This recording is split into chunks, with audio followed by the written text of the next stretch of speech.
Welcome into the Heat Report by Chat Sports. On today's show, I believe that the Miami Heat need to make a lineup change coming up into this NBA season because this team was obviously the 8 seed last year and they were eliminated in the first round of the NBA playoffs. So if they want to improve from last season, there is something that needs to be done. Before we get into what that is, make sure you are following me over on Twitter. I tweet about the Miami Heat every single day. And if any piece of Miami Heat news happens, make sure to find it first over on my Twitter before I come over and make a video here on the channel. We're on the road to 2,000 followers, I should say. But let's get to 1,500 followers before the season begins in a couple months.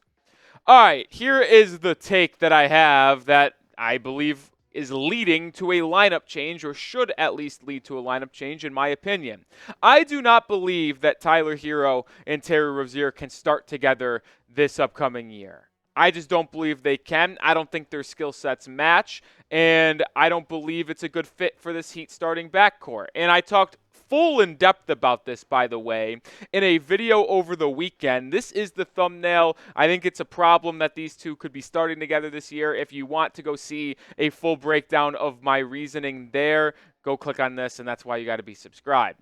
But a little Cliff Notes version of why I don't think they can start together is because, well, they're one of the worst two guards in the league in terms of finishing around the rim. Last season, Herro finished in the restricted area at a 50.3% clip, and Terry Rozier finished at 53.6% in the restricted area. League average was 59.9%, so they are both well underneath league average finishing at the rim. And the two did not have a good season together last year when they shared the court. Now, they didn't play a ton together, only 188 minutes in total of 11 games, but you could see on screen right there, they were not the best in terms of their overall rating. Their offensive rating was fine, but the biggest concern to me is always going to be their defensive duo because they're both a little bit undersized and both aren't good defensively. You see their defensive rating very high at 117.7, and that made them have a net rating of -3. So I do not believe that these two can play together. That's the Cliff Notes version.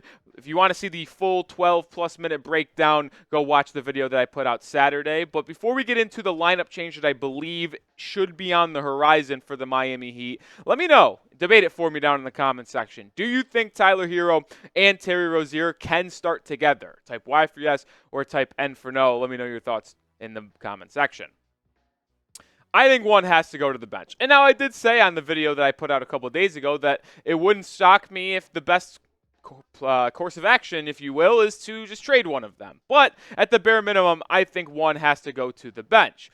And if you're asking what is my projected starting lineup, I think that even though a lot of people want Kel'el Ware to be the starting center and Bam Adebayo move to the starting four, I believe Eric Spoelstra is going to go with the starting front court that started most of the games at the tail end of last year with Jimmy Butler, Bam Adebayo, and Nikola Jovic when they're fully healthy. To me, it's just all a matter of who is starting in the backcourt. And like I said, I think one of Herro or Rozier has to go to the bench. So which one should go to the bench? Well, when we looked at the four-man lineups from last season using Bam, Jovic, and Jimmy Butler, now what guard was more effective with those three front court players? When you look at Terry Rozier's numbers in that four-man crew, he played significantly more due to his ability to be on the court more because Herro had to deal with so many injuries, but both of them had a similar offensive rating and defensive rating. Now, Tyler Herro did barely have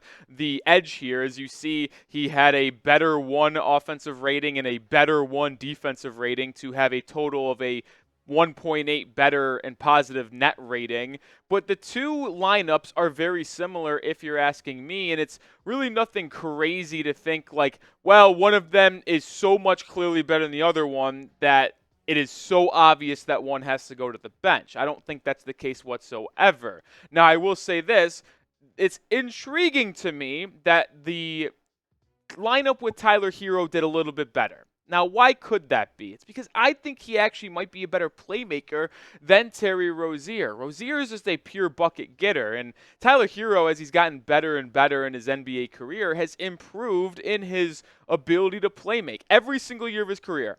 he's improved his assists per game. Now, it's nothing crazy. It's only in the mid-4s, but it has gotten better. It's actually the opposite for Terry Rozier, where his assist numbers have gone down since the beginning of his career.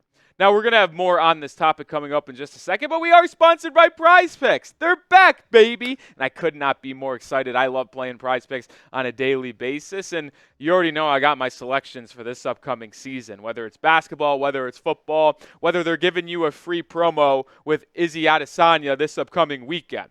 I'm pairing that up with a Bam Adebayo, more than 9.8 rebounds per game.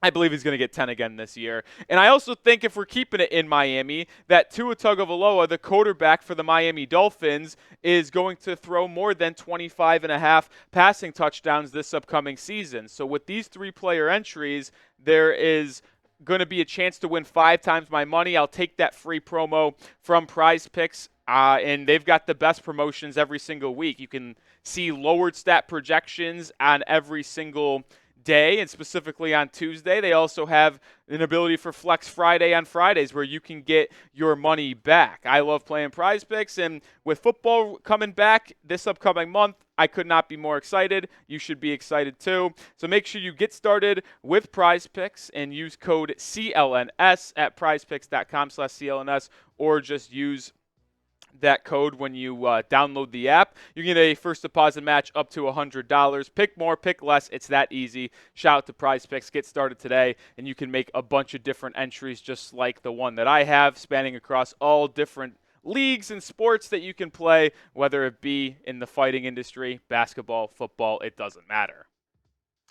All right, so I do actually believe if the Heat had to choose between one of these players to be the starting guard and be that lead man between Rozier and Herro, I think it actually should be Tyler, because I'm looking for more of a playmaker out of those two guards. And as we are currently in their two respective NBA careers, I actually think Herro projects better as a playmaker and a ball handler than Terry Rozier. And I know it would stink to take away from Tyler Herro's natural shot making and shot hunting ability, but when he's at his best, it's actually with him having the ball in his hands and playmaking for others. When you just go back about 6 months or whatever it is at this point, and what is it? It's only probably like 3 or 4 months. But Tyler Herro's best game in his entire career, in my opinion, came in Game 2 of the first round against the Boston Celtics just those 3 or 4 months ago, when the Heat went on the road and won their only game in that 5-game series. Herro had 24 points,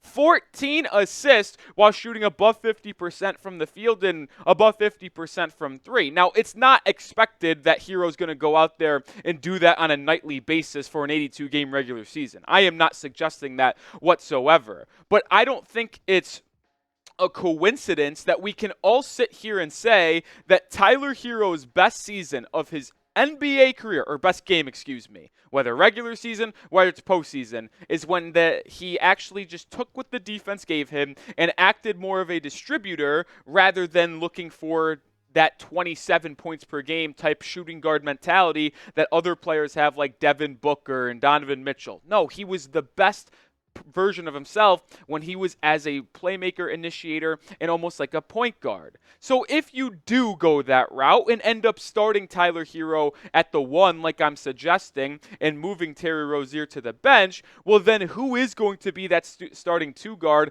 to fill in the gaps of that Herro, Jimmy, Bam, and Nikola Jovic lineup? My answer and solution coming up in just a second, but make sure you are subscribed to the channel because we are putting out daily content for the Miami Heat, whether it be segments and talking points like this, news, trade rumors, it doesn't matter. We will have you covered here on the channel. We're on the road to 14,000 subscribers. We're looking to get there before the preseason gets underway in a month and a half, so hit that sub button today. How about the starting 2 guard? You might think it's going to be Duncan Robinson or Jaime Jaquez Jr. in my opinion. No. What if we go with Haywood Highsmith? Yes, I know you might think this is a surprise, but I think Haywood's skill set actually might fit that 4-man lineup that we just previously mentioned better than Duncan Robinson, Rozier, and Jaquez. And although it is very limited, only 17 minutes played, the ratings and success that projected 5-man lineup could have would be unbelievable. In the 17 minutes that five-man lineup I just said played last year, they were terrific defensively. Now, the offensive numbers are a little rough, if we will. Offensive rating only being 100 isn't great, but they were excellent defensively at a 71.9 rating. That is just unheard of, with a 28.1 net rating in the positive direction. It's a bold decision and a bold move to make if you're Erik Spoelstra, but I sneaky like it. And I know a lot of people might be concerned about that offensive rating and how poor it was at only 100, but I think it would be better this season because of leaps from Nikola Jovic, leaps from Haywood Highsmith, as you assume he's going to take at least a little bit of a step forward offensively. And then also, when you think of the Bam Adebayo jump as he becomes more polished offensively and starts to incorporate more of a three-point arsenal. Like, I truly do believe that if you add that into the group, you have a great defensive lineup, because Highsmith is your second best defender on this team behind Bam Adebayo and probably your best perimeter defender as well. You pair him up with Herro so you can kind of hide a little bit of his defensive inefficiencies. You still got the other two-way guys in Jimmy and Bam, and you got that young playmaker in Jovic who can actually help Tyler Herro with the playmaking duties in the first 4 to 6 minutes of the game if that is your starting lineup. I sneaky like it. And before we close out today's show, if you had to pick one to bench, now, who knows if Erik Spoelstra will bench any of them? Now, I still would probably project these two your starting backcourt players this season, but if you had to pick one to bench, who would it be? Type TH for Tyler Herro or type TR for Terry Rozier? If you did go with what I just said and you started Haywood Highsmith instead of Terry Rozier, your bench would become very, very elite. Like, think of the first 5 reserves that you can have.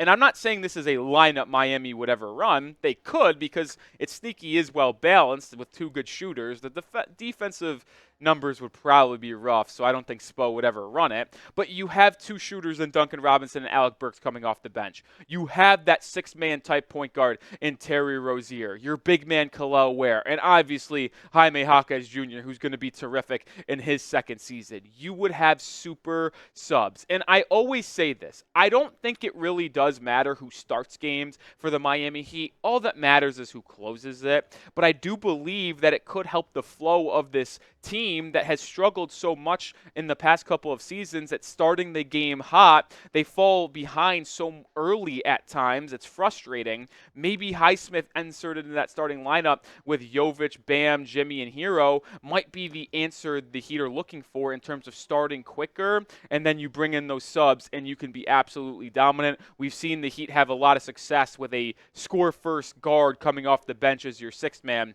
when Herro did it and won it in 2021, and the Heat were the number 1 team in the Eastern Conference. I don't think Herro should go back to that 6-man role, and if they did want to bench one of the guards, I believe it should be Terry Rozier. All right, that's going to do it for today's show. Make sure you are following me over on Twitter. Like I said, tweeting about the Heat every single day. You want content on the Heat in between each of our videos. My Twitter is the best place to find it. And we're looking to get to 1,500 followers before the season begins. We're 260, 70 away. So help me out there and give me a follow.